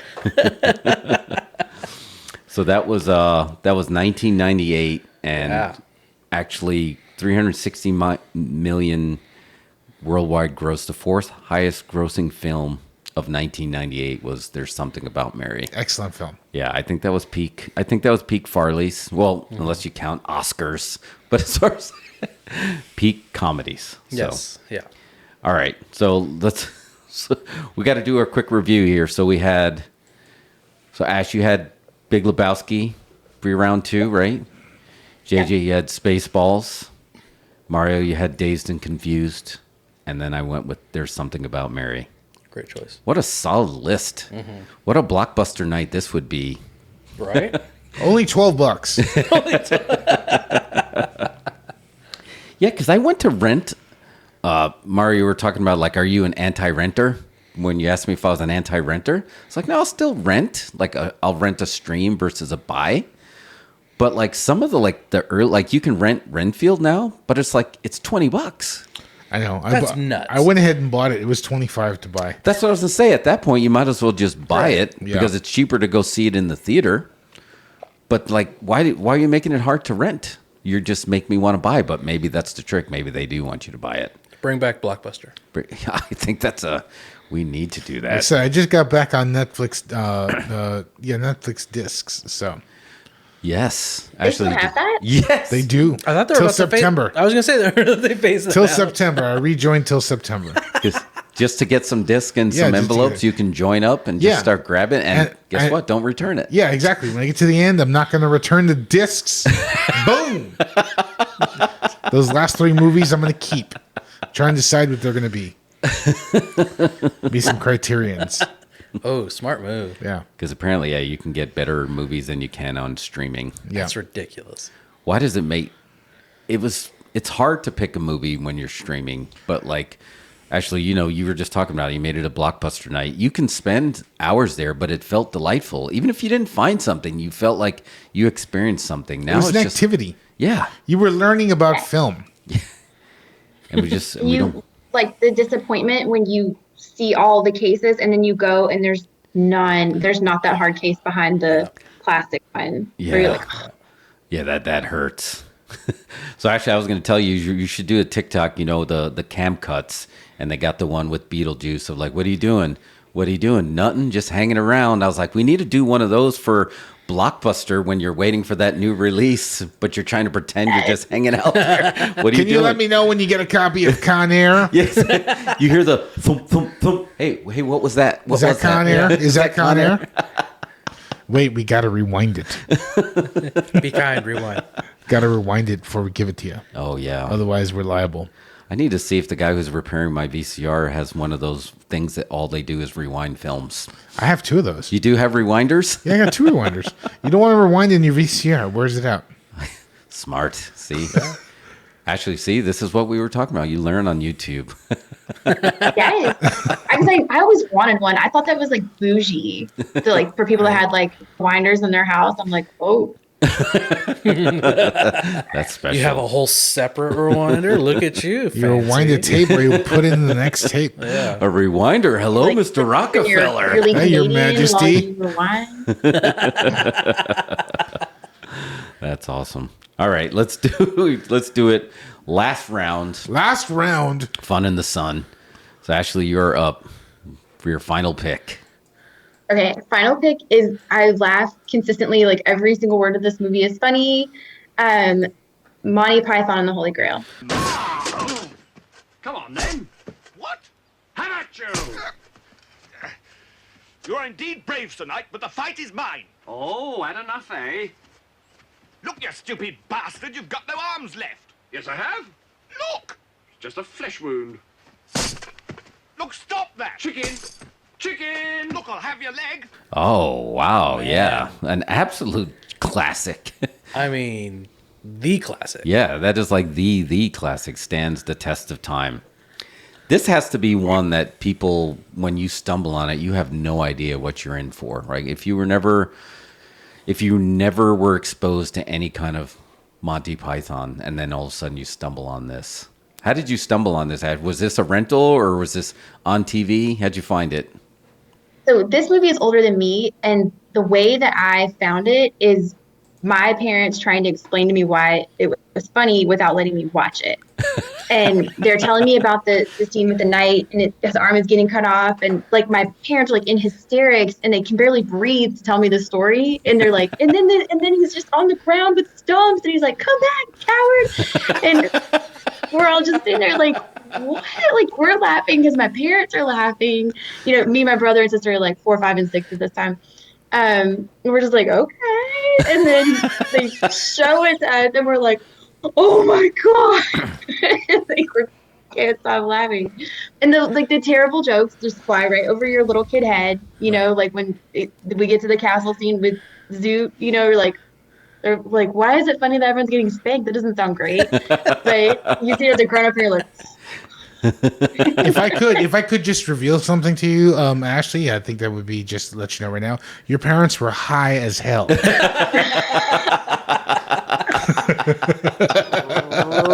They could not have gotten any higher.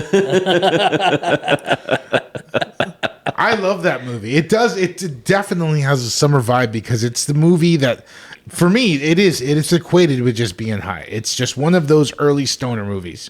Before stoner movies existed, this was a stoner movie. Man, yeah, you just made me realize, damn, my parents were high too, because I remember them laughing. Oh man, that is a great pick. I mean, I think it spans generations. We're talking about it's just a flesh wound. I think everybody pretty much can pick up on that. I see a lot of, like, anytime you're looking for, I gauge it on what this new generation knows by the GIF inventory. Like when you're going through Giphy of just like who gets it, and you see a lot of the bunny, the rabbit bunny GIF. Like anytime you're picking up, you're trying to do any kind of white rabbit search or anything like that, Monty Python's that shows up every time. Yeah. I feel like it's so funny that when you try to explain any one scene to someone and like everyone around you knows and they're all laughing if there's like the one person that hasn't seen it. And so you can barely get through it and everyone around you is cracking up. And even the person who's never seen it is like, okay, I'm with you. This is so funny. You get pulled in. Yeah. This is one of those movies that like that you're a teenager and one of your friends is like, hey, have you guys seen this movie? You know, Monty Python and the Holy Grail? What are you talking? Oh, it's the funniest movie you've ever seen in your life. What are you talking about? And then you have a sleepover, and so you like late night, and you're watching, you know, well, smoke this. Yeah, exactly. throw in the VHS, you know, showing the age, but throw on Netflix or whatever, wherever it's on currently, and just watch one of the funniest movies you've ever seen. It reminds me of the early smoke this conversations. Because I mean, there was a time when it was like smoke this, and it's like, no, I don't want to go to jail. And it's like, but then you do it, and it's just like all of a sudden it was like the funniest 3 hours of your life, right? It reminds me of that. It's one of that Monty Python and the Holy Grail and like Mel Brooks' silent movie. Yes, are the ones that remind me of those times more than anything. Yes, very much so. There's just something about that British humor, like it's always been like very subtle, or they they mine humor where you wouldn't expect the humor to come, which makes it so timeless that you can. It's never going to feel dated, right? I mean, Yes, but it stands up. it does. Yeah. Because it's just the absurdity of it is so far past what you like. This shouldn't be funny, but it circles back to funny again. Right. Yeah. Yep. Just everyone, like you said, it's like yelling Franks and Beans. You say certain lines and people are going to know what you're talking about, right? You just bring out your dead. Bring out your dead. I'm not dead yet. I'm not dead. See, people are going to like. I feel fine.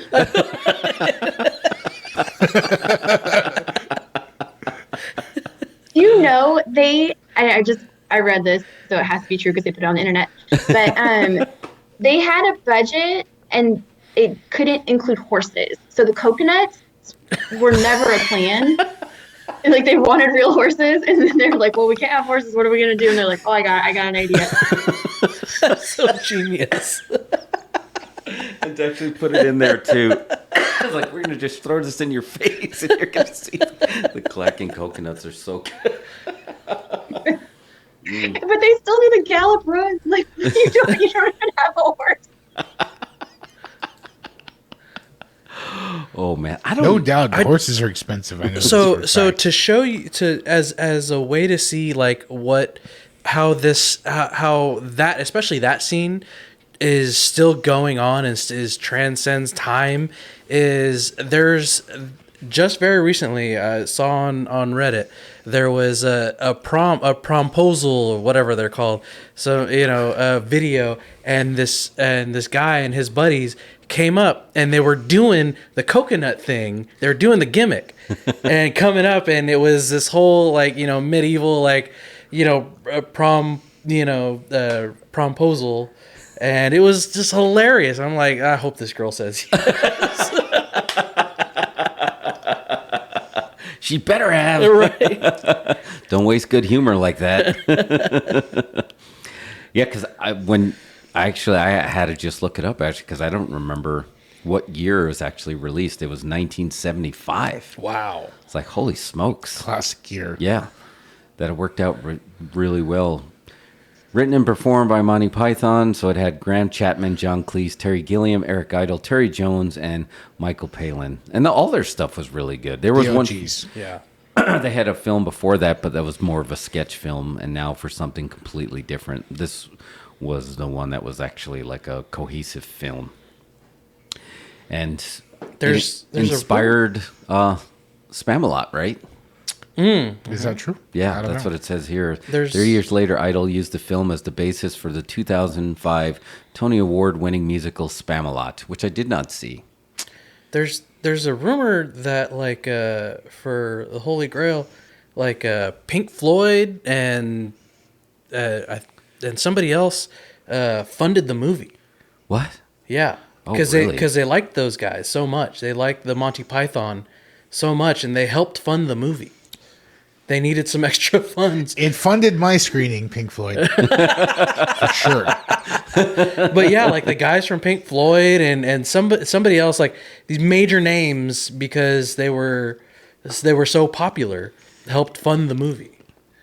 I mean, some of their TV show stuff was always funny. Like those guys are hilarious. Oh my gosh, the Ministry The of Dream Funny Team Walks. comedy. Yes. Yeah, you're right. it was Yeah. the absolute dream team of comedy. There's like these magical times, like when you get the very first cast of like Saturday Night Live. For as far as like British comedy, it was these guys. This troupe together created magic for sure. This says it was one of the great. Where is it? Okay, there it was. Monty Python grossed more than any British film exhibited in the U.S. in 1975. In the U.S., it was selected in 2011 as the second best comedy of all time in the ABC special Best in Film, the greatest movies of our time, only behind Airplane. Wow. That's pretty big. Surely you can't be serious. I am serious. Don't call me Shirley. Naked Gun almost did make the list. It almost did. So, good pick. Was it on the We TV had, show or one of the movies that they had the world champion of hide and seek, and he just flew all the way around the world, hid in a cave, and then just keep peeking his head out and then going back, and he just stayed there entire time. That's another Monty Python gem. We had the kid, I have 3 kids, and during the pandemic, we were like, hey, y'all are going to sit down and you're going to watch Monty Python and the Holy Grail. And they loved it. They thought it was hilarious. And, we have all this time in the pandemic and beautiful weather.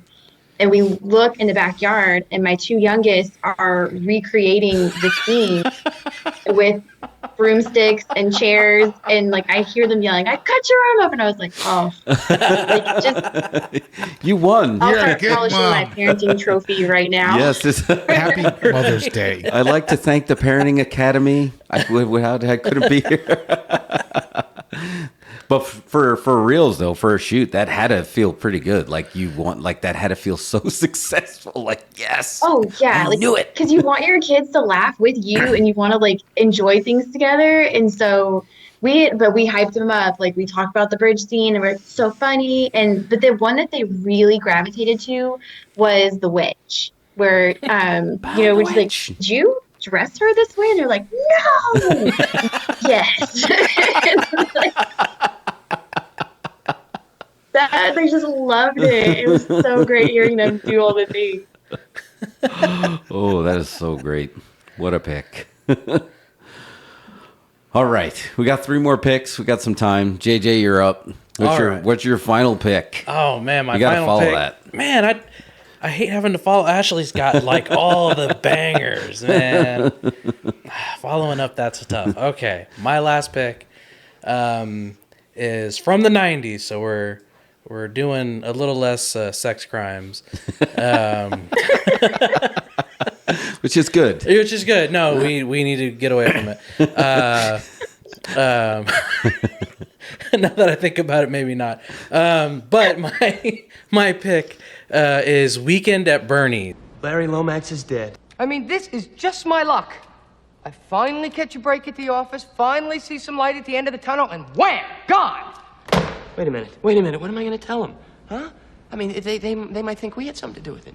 You know, I told everyone at the office we were going out to Bernie's house for the weekend. They were so jealous. I mean, I loved it. Now what am I going to tell them? Yes! There are crimes, but it's more about embezzlement. Well, there's a scene. Dead bodies. Yeah. I was reminded recently of a scene with a dead Bernie and his girlfriend. Oh, some necrophilia did happen in there. There we go. You're right. So, but yes. What a magical time. This is when, Mario and I talk about this a lot, like when Hollywood would come up with ideas on cocktail napkins and just go for it and not need any IP. So somebody was totally like stoned or drunk, just like, just make him dead, and they got to pretend he's not dead all weekend. Like, how crazy would that be? Like, yeah, let's make it. Okay, here's some money, go make it. Here's so it doubled its budget. I mean, it was $15 million, and it made $30 million. But like, it spawned a sequel. And a sequel, yes. It had to go through a funnel of people who've never actually dealt with dead bodies, because that, like, in reality, it would be a horror movie. Like, they're falling apart, And then they're like, no, it'll be super funny. He'll just get really stiff, and they can like put clothes on him. And like, no. We'll make him dance. It'll be hilarious. Put a cigarette in his mouth. Just tired. It won't smell weird at all. Like, you're gonna be fine. Like, the body would be shitting itself, right? Realistically. But we might have to put that on Mythbusters. Yeah. Just like, can you carry around your dead boss for a weekend? Well, actually, no. Weekend at Bernie's, bust this myth. They put a cigarette in his mouth. Yeah. They give him a drink. Yeah, It was a hilarious concept. I mean, I was dying. Isn't there a lot of gases being released? Wouldn't his body maybe explode from the cigarette? Yeah. It could. Yeah. It could. And like the rigor mortis, like you got to hit one position where he can do a lot of different things, because he's gonna like different up. How did Bernie die exactly? He did. The hitman did kill him. He was successful. The hitman kills, but so Bernie was trying to get the 2 guys killed. Right. But there was a mix-up as you do in these kinds of scenarios where the hitman kills him. Right. Or something. Yeah, right? I think they said, you know what, he's too much trouble. Let's just get rid of him instead. Or no, is because he's sleeping with the the mob guy's girlfriend. Yes. Yeah. Yep, that was it. Yeah. The amazing actor Terry Kaiser. Yes. There you go. From Is he possibly the best dead performance ever? They should have got an award for sure. and he spawned a sequel. So in the sequel, like how I need to go back because I didn't watch the sequel as much as the original. Like, how long has the body been deceased by that point? Not very long, if I remember correctly. But they got voodoo involved, right? Right, like the music made him dance. Right, like they put the headphones on him, and that's how he gets to walk. Yeah, they get him walk. I'm like, oh my god, what is like the sequel's just bonkers. Like they're like, okay, we have this crazy concept. Okay, now we need a sequel. Let's just get weird with it. Like weird? Like we already weren't weird with it. Necrophilia is now weird enough for you? Okay. We'll add some voodoo. See, Hollywood, this is what you stop doing. Right? Yeah. Cocaine is what they'd stop doing. Right. I just remember him sitting there, and then he had it's just like, but wouldn't there be flies? Like, just give him a fly swatter; it'll be funny. Just like, hey, it's Bernie. Keep the flies. I just used to remember the little kid, and one of the brainworms from this movie was when he fell, and the little kid started burying him. He's like, stop burying him. He's like, are you talking to me? Well, piss off. He just. And then that little kid comes around later, and he's got a gun. Yeah, and he's messing with those two, and they're freaking out, and they're like, "Oh my god, we're gonna die!" And then they look around the corner, and this the little kid, and he shoots him the finger. That's right. I'm like, what the? Who thought of this scene? Like, what are we doing here? Oh man, yeah. So I had to look it up and just to confirm it. Yeah, so. Bernie arrives at the island before the pair and plans the murders with Paulie. The hitman, unaware the conversation is being recorded, Paulie arrives and kills Bernie with a lethal dose of heroin and stages it as self-inflicted. I was like, man, yeah, 80s, man, they're just out of their mind. Requiem for a Bernie. All right. Oh, man, that was good. Let's bust through the rest of this round because I'm having technical difficulties. All right, let's do it. All right, you're up. Is me? Yeah, it's you. Yeah. Yep. Okay, so my next pick is a summer movie that came. Imagine this scenario, Jeff. The world has come to an end and we're all trapped indoors hiding from a deadly disease which is killing people en masse. Millions of people were dying on a daily basis. And Netflix was not Netflix, it was Hulu was kind enough to release a comedy for us to watch for free called Palm Springs. But what is this? When is this? Yeah, about that. So, this is today. Today is yesterday, and tomorrow is also today. It's one of those infinite time loop situations you might have heard about. Oh, that was so good. Palm Springs I thought was a really, really solid comedy that came out in the middle of a disaster and just blew the doors off of streaming networks. Yeah. It's basically Groundhog Day times 2. Yep. For the most part, but it really, really works well. It worked great. Like, yeah, if this wasn't released, this would have been something that would have been in theaters and word of mouth. It was supposed to be in theaters. Yeah, and it would have been a huge hit for Andy Samberg, who's great. Lonely Island. Speaking of summer jams, but that's really good. I've only seen it like twice. It hasn't had like a lot of the repeat viewings that I've seen with it, but yeah, slam dunk. Did you guys see Palm Springs? Andy Samberg. Yeah, I haven't seen it, and I'm like, based on everything we've done up to this point, I'm gonna watch it the minute we get off. Yeah, it is such a fun movie. It's a fun movie. It's and you're right. Like it's Groundhog's Day. You know, just imagine somebody else caught in Groundhog's Day. Yes, Andy Samberg in Groundhog Day. Yeah. And so they take the concept and really run with it, and it's that's a good choice. That's a real good choice. That's a real funny movie. Yep. Yeah. Solid summer entertainment for the folks at home. I really thought Andy Samberg would eventually kind of move along to the direction that looks like Bill Hader's going to with like Barry, that I think he would be ready to cross over to be like the next Bill Murray, because his stuff. But Lonely Island is just always so good. And then when you see him in this, you realize he was going to. And then he went with, he went with the Cop Show, which is great. Oh, Brooklyn Nine-Nine. Yeah. That's such a great show. It's so good. So great. He just has that. Wholesomely funny. Yes. He really does. He just has that. Everything that he's in, it just works. I think I saw the blinking you were talking about. Yes. All right. Sorry. All right. Last one. I'll go with it. I know we got to blaze through this. I'm going with a 2008 film that I never thought I would have loved, and I watch it every summer now without fail, usually on a plane, and it's Forgetting Sarah Marshall. Hello? Hey, Peter? Sarah? No. It's Rachel Jansen from the front desk. Hey. Hey, what's going on up there? You're getting complaints about a woman crying hysterically? Yeah, you know what? I hear her too, and it sounds like she's having such a hard time. I think it's coming from the floor above me. You're on the top floor. I'll try to keep it down. Are you okay? Yeah, you have a nice night. Okay. I had no idea how much I was going to love this film, and just loved every time I see it. It just, to me, it just gets better. Everything about it, the cast works. I mean, we got Russell Brand, Mila Kunis, Kristen Bell, Jason Segel was good. But it was, again, these were just like the brainworms.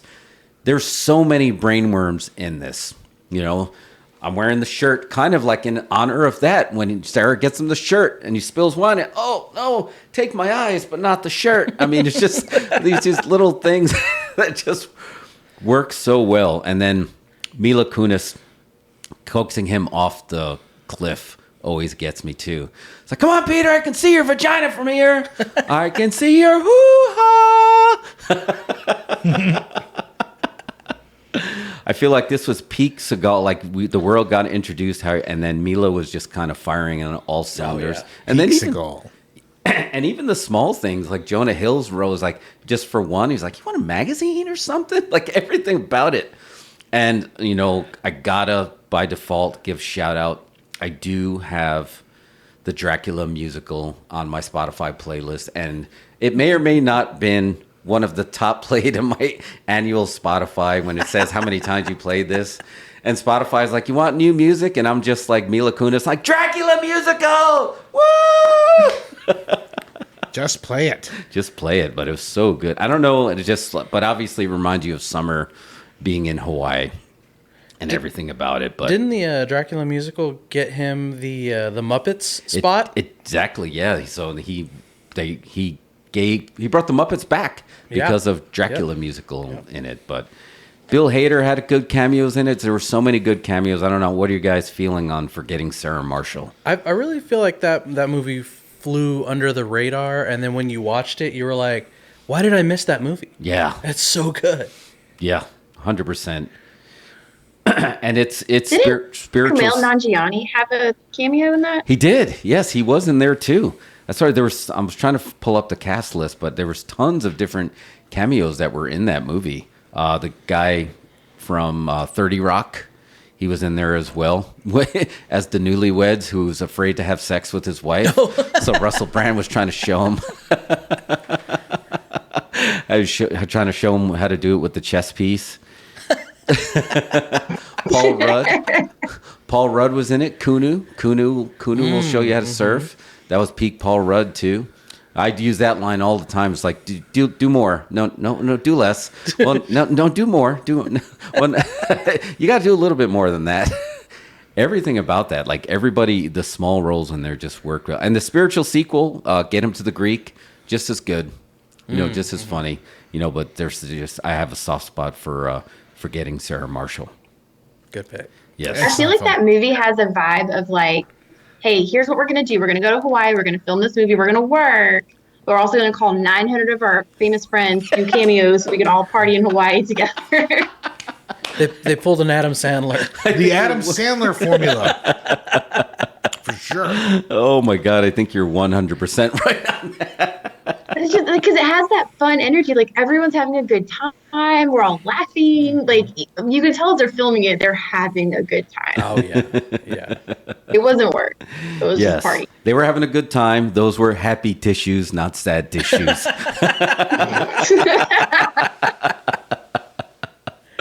And then even the Kristen Wiig as the yoga instructor, again, another friend that they just called in, and she just got her hands all over. Yeah, I mean, all that comedic talent just hanging around each other. Like, come on. Yeah, they were just creating 100% magic. So, all right, that was good stuff. So last round we had. Let the round of applause. So we had. Actually, you had Monty Python, The Holy Grail. JJ, you had Weekend at Bernie's. Yep. Mario, you had Palm Springs, and I went with Forgetting Sarah Marshall. So I feel like we did we spanned generations. So I think we've got something in every decade, right? 70s, 80s, 90s, aughts. Oh yeah, excellent, and pretty recent. That's what we call teaching. Actually, as the guest, I'm going to let you say your favorite quote from any of those movies you see, and that's going to be our finisher. Okay. Gosh, the pressure. I know it's no pressure at all. Right. You can put an asterisk. Really, We won't make and you it's not swear even to it. by movie. I just want to roll with like the keep firing assholes.